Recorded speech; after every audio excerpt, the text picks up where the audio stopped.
I wanted to go through the Chapter 7 assignment on biotechnology. Most people that did it did really well on it, but there were a few mistakes that I found several times throughout, and then a few people who I think may have struggled a little bit with this particular assignment. So I wanted to go through it and just answer the questions and explain some of the things that are going on to get everybody on the same page. The other reason that I wanted to do this is that my Tuesday session asked a question about PCR that didn't get asked in the Thursday section, and I think that it would be worth the time to go through this. If you haven't seen it already, there is an animation posted under Chapter 7 showing the process of PCR, and I think there was a little bit of confusion about what the actual steps were. So you might want to watch that for describing what happens in each of the steps and a moving visual as opposed to pictures in a textbook. But let's go through this assignment. We'll just go through each question. I'll spend a little bit more time on some than others, but we'll start off with what organism would you use as a source for this gene? So really I chose, or I gave credit for pretty much anything as long as you had a good reason for it. A lot of students said parrots. I saw a couple of myna birds, which are another bird that repeats conversations. A few people said humans. One student said dolphins. I'm sorry, this keeps popping up on the bottom.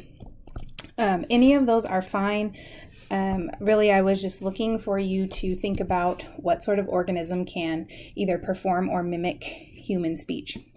So any of those were good. I had a few people answer jabberjays. The whole point of this is that you're making a Jabberjay. So if you had a Jabberjay, you wouldn't need to make one. So the idea behind this is either you could say you are part of the Capitol in the Hunger Games and you are the scientist making the Jabberjay. Where would you get this gene? Or you're somebody different that doesn't have a Jabberjay and you like the idea and you want to make one. So you did not get credit if you said the Jabberjay. So the gene that we're going to use, I'm going to say is going to come from parrots because that's the most common one. And I think the one that makes the most sense because you would have a similar gene from a bird put into a gene that is a bird. So I'm sorry, put into a bird. So I will reference parrots for the rest of this. All right, so the first thing we need to do is cut out that gene from the parrots, and we're going to use that, do that using restriction enzymes. So what's going to happen is we're going to have a gene, let's say our gene is here, in one of the chromosomes of our organism. Now, a lot of people described how restriction enzymes work, but they didn't apply it to this part of the question that asks you about how you would use it to cut out your gene. So a lot of people said, oh, you just cut up the genome. Well, I'm actually asking you to think about how you could use this for the gene. And you would do this by looking for restriction sites. You would have to know the sequence, but looking for restriction enzyme cut sites that flank your gene. And in doing that, you could cut out the piece that you want with those restriction enzymes, and you would be left with just the piece that contains your gene. The second part of that question, why are palindromes important for restriction enzymes? The answer that I was looking for, and we'll use this palindrome that we had in our lab, is that the palindrome makes a sticky end. So we've got this GAATTC on both sides. Oh, I just drew that backwards. Let me fix that. So there we go. There's the right one. We've got this overhang that is produced by this palindrome. So that's the answer that I gave credit for, because the other half of this is something that I forgot to talk about in lab. And that is that the sequence that your restriction enzyme is looking for is actually this whole sequence of GAATTC, or whatever the restriction site is for your enzyme that you're using. Now, when you have a palindrome, this ensures that you make the cut on this side and on this side, because it's actually recognizing only one side at a time. So the importance of the palindrome is actually so that you ensure that you cut both sides, but it also ensures that you get the overhang. So some students got this second part. I'd imagine that they looked it up on the internet somewhere. I did not take off points if you didn't have that, but I wanted to point out that that's another important part of these restriction enzymes. Also, you needed to give an example of one. Some students made them up. Some people used EcoR1, which is the one we used in lab, this one here. I did not get credit if you gave me a word palindrome. So race car, taco cat, Hannah, none of those got credit because I was looking for a DNA palindrome, because that's what the question is asking about. So this next part was asking about PCR. Now there was some general confusion on where you're getting this heat and cooling. I would encourage you to watch that PCR video or go back and read it in your book, although it may not be readily apparent in your book, and that might be some of the confusion. So the heat part of this is that you have a double-stranded piece of DNA. The heat interrupts those bonds and in the middle of your double strand and separates your strand. So this is heat that is applied from the outside. You actually put your sample into a machine and the machine heats up. So the machine heats up and quite warm, usually 92 to 95 degrees Celsius. So this is pretty warm. And when it does that, it interrupts all those bonds in the double-stranded DNA and pulls it apart. This gives access to the DNA for the polymerase enzyme, which is actually going to perform the DNA replication. So DNA polymerase is an enzyme that is going to bind to your strand. It's going to move along, and as it does, it's going to add the opposite strand. And so you do this on both sides. Polymerase is going to bind here and go the other direction here. And you end up with your double-stranded molecule. The DNA polymerase does not increase the heat. The actual machine increases the heat. As DNA polymerase moves along, it adds these free nucleotides. So this is the A, T, C, and G, and that's what gets added to this strand here. Now I skipped a little bit because the reason is I said first thing we're going to do is going to heat it, and part of the reaction is going to be this polymerase and these free nucleotides. So we're going to add it all in and heat it up. After we heat it up and pull these strands apart, then the machine is going to cool the DNA. Now in this step, this cooling step, we've got our double-stranded DNA pulled apart, and we are going to add in something else called a primer. Oops, let me get the right color. That primer is actually going to start our replication. So it's going to tell our DNA polymerase where to start. Because if we go back a little bit and we think about that restriction fragment that we had our restriction cut site and then we had our gene. So we actually don't need this little part here. That's just left over from the restriction site. So we want our primers to direct the location of that start. Where we want it to start. We want it to start here. So that's going to tell the DNA polymerase, hey, start here, and then as you move along, you can add to it. So that cooling step allows those primers to bind to that DNA. Then I skipped over it in the assignment, but we're actually going to warm it up a little bit.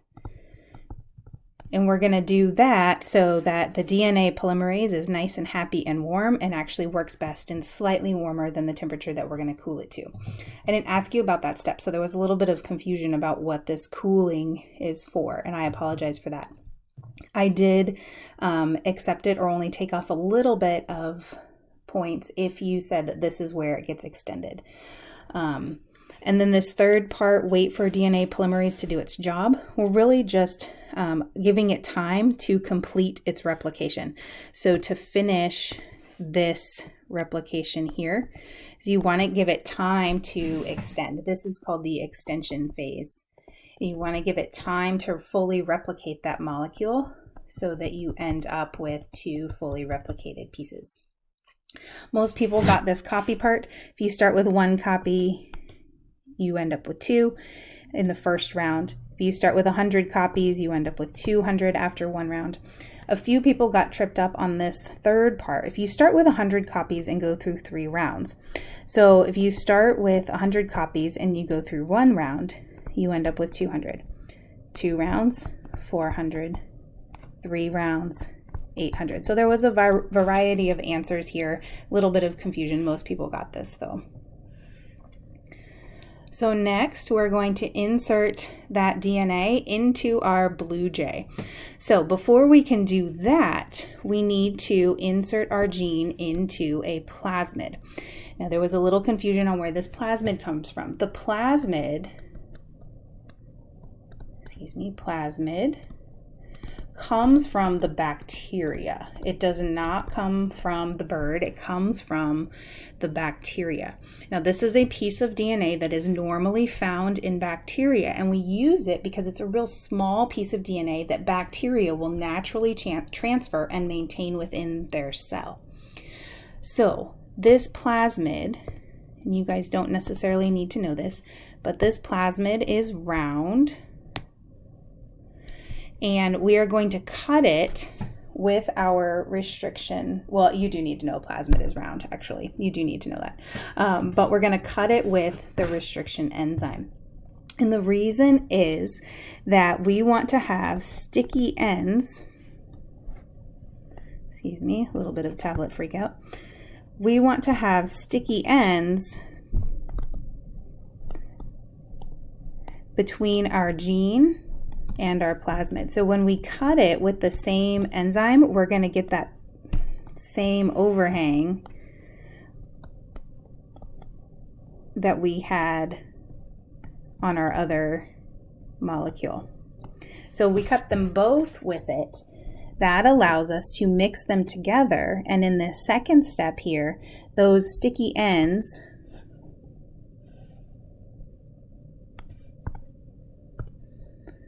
are going to allow that plasmid to pick up our gene that we were interested in. So now that gene is going to be present within that plasmid. So putting it in the test tube together allows those sticky ends to come together.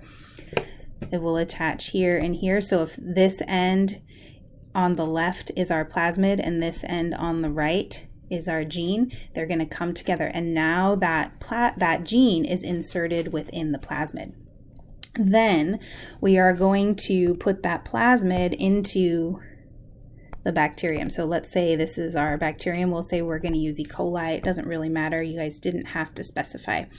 But we'll put that plasmid into our cell. It's going to be a little tiny guy. I don't know why this is having a freak out at the moment. But we're going to put it into our cell. And now our gene is in our plasmid within our E. coli. Ready to be put into our blue jay. So we do this because E. coli or whatever bacteria we're using are easy to maintain. They're small, and if we need them to, we can have this bacteria make lots of copies of the plasmid. And a lot of people said that now our E. coli can make lots of copies. That's not exactly what we're going to do here. We are going to use this as a vehicle to infect our blue jay so that we can get this little gene into our blue jay. So yes, this E. coli can make lots of copies, and that's what they do in the library. But for now, we actually just need it there as a vehicle to transfer. Most people got definitions of transgenic organisms. I did want you to specifically say it is an organism that has DNA from another organism. So this E. coli now has a gene from a blue jay. So I wanted you to say that specifically. It's specifically, how are the bacteria now transgenic? The bacteria are transgenic because they now contain their own DNA. They also have chromosomes and their plasmid, but that plasmid also has a gene from a blue jay. All right, third part. Most people got this because you really just had to take this information in this this image about BT corn and apply it.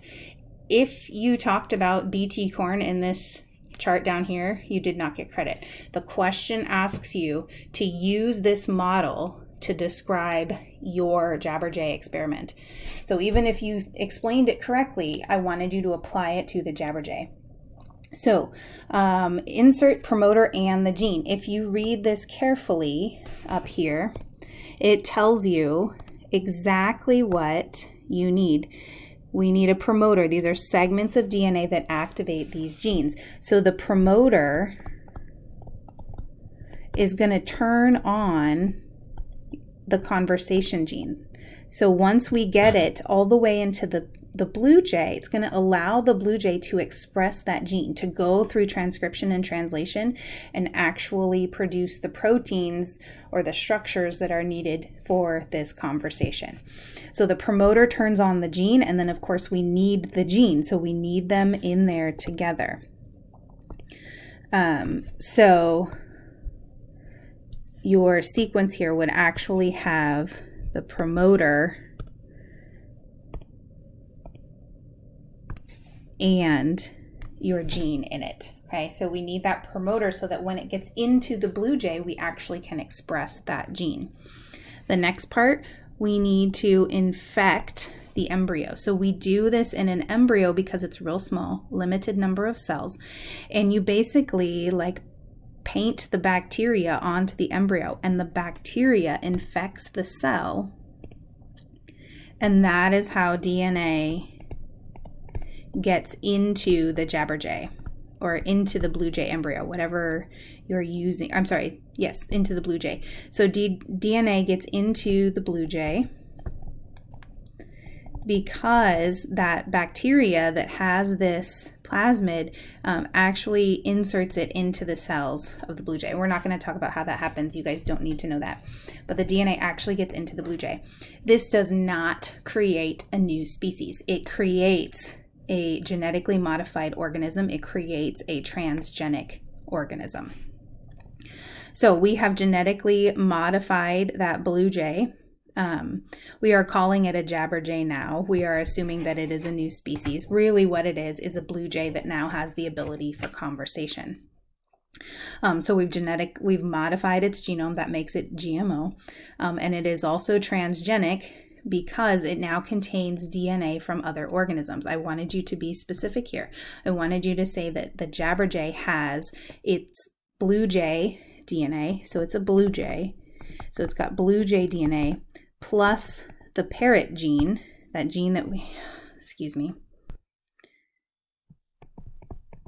So plus the parrot gene. And then some students also got, oh my gosh, this is making me crazy. I apologize. I don't know why this is bouncing around like this. And then a couple of students actually got that there is also E. coli DNA in there. I really wanted you to recognize the blue jay now acquiring the parrot DNA.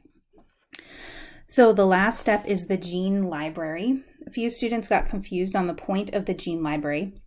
The gene library makes a whole bunch of different E. coli with different pieces. So if we wanted to make a blue jay library, we would cut up the genome so that we have fragments, hopefully the genes that are expressed in that blue jay, all of them into their own E. coli. So you would have the conversation gene in one E. coli. You would have a gene for blue feathers in another, a gene for beak shape in another.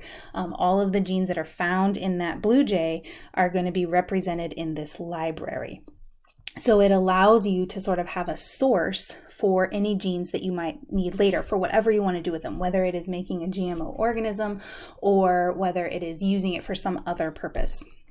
So last question, how would this have been useful for us? If you already had a Blue Jay library, you wouldn't have to go get a bird and take out the DNA, take out the gene that you wanted. You could just access it from the library.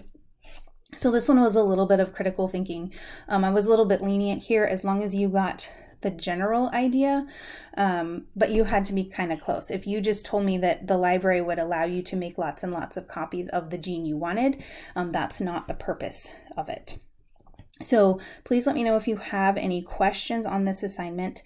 Hopefully this makes a little bit more sense for those of you that may have had some questions on it.